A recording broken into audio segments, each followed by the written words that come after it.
Gujarat, questions on accountability are being raised. What led to the bridge collapse? Were glaring lapses ignored? Amid such questions, a 2022 letter has put the government in a fix. The letter flagged the lapses and exposed the critical condition of the bridge. And yet, nothing was done, highlighting that only apathy was the cause of people losing their lives. The bridge split into two, a truck left hanging and multiple vehicles plunged down. The bridge collapsed in Gujarat's Vadodara, where a portion of the Gambhira bridge over the Mahisagar river collapsed. What exposes the lapses further is that Gujarat Chief Minister reviewed the state's infrastructure and asked for it to be monsoon ready. Right now we are at Gambhira bridge near Vadodara. As you can see, the horrific scenes where a portion of the Gambhira bridge over the Mahisagar river has collapsed, leaving 13 people dead and several injured. The incident happened on the Padra-Mujpur stretch yesterday around 7:30, and these are the visuals after 24 hours. Now we will show you how bridge is totally damaged. As you can see, these big cracks on the bridge between connectors, and we will show you the big potholes with big cracks. These are the visuals of the bridge, which is showing how it is totally damaged. And executive engineer NM Naikawala is still not accepting that the bridge is jarjarit. As you can see, these pictures, these visuals, exclusive visuals of the bridge. Here, big potholes with the big cracks. A crucial connector between central Gujarat and Saurashtra local rushed to the spot within minutes after the incident, trying to help victims and alerting emergency services. The irony is that 2 days ago, the Gujarat CM reviewed the state's infrastructure and asked for it to be monsoon ready. The nearly 900-meter long Gambhira bridge has 23 piers and connects Vadodara Anand district of Gujarat. It was inaugurated in 1985. As you can see, the exclusive visuals of the bridge, how it is damaged, big cracks between the two pillars of the bridge. Now Gujarat government has to take decision on it, that who is responsible for so many deaths. Baroda bridge जहां पे collapse हुआ है, उसी घटनास्थल की अगर मैं आपको तस्वीर दिखाऊं तो आप देखिए किस तरीके से दो पिलर के बीच का ये हिस्सा जो है वो पूरी तरह धराशायी हो गया और करीब 5 से 6 गाड़ियां जो है उसमें चली गई। अगर मैं आपको यहाँ की थोड़ा आगे आकर अगर मैं अपने विजय को कहूंगा कि तस्वीर दिखाए, तो ये जो टूटा हुआ हिस्सा है, अगर उसके बीच का हिस्सा आप देखेंगे तो आपको समझ में आएगा कि आखिरकार ये ब्रिज किस तरीके से जर्जरित था और किस तरीके से टूटा।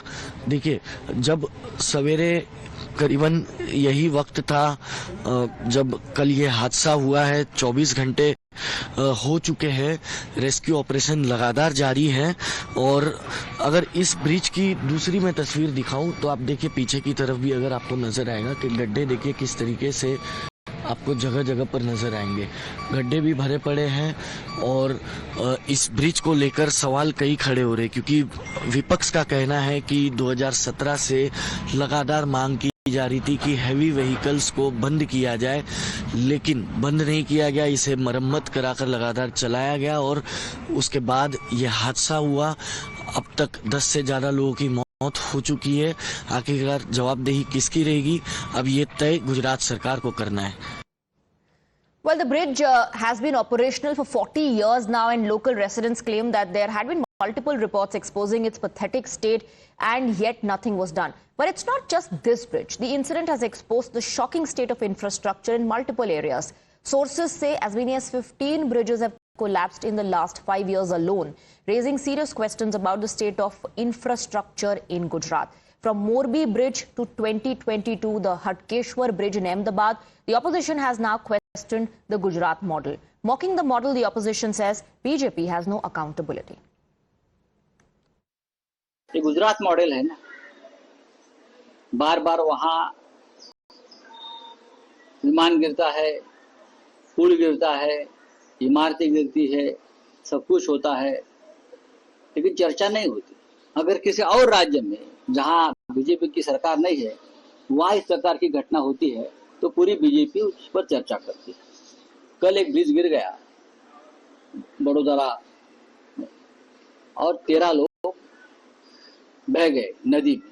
कौन जिम्मेदार है? किसकी सरकार है? आप मुझे बताइए। ये आपका गुजरात मॉडल है? All right, we now are joined by Amit Chavda of the Congress Party, Congress unit in Gujarat. Amit Chavda, were red flags ignored?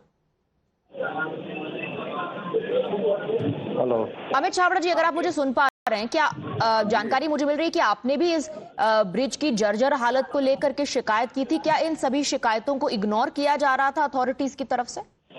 ये ब्रिज 40 साल पुराना था, उसमें मरम्मत की जरूरत थी, उस भयजनक है। उस बारे में हमने बार बार सरकार से लिखित तौर पे रिप्रेजेंट किया है और वहाँ लोकल लोगों ने भी बार बार सरकार के ध्यान पे लाया है।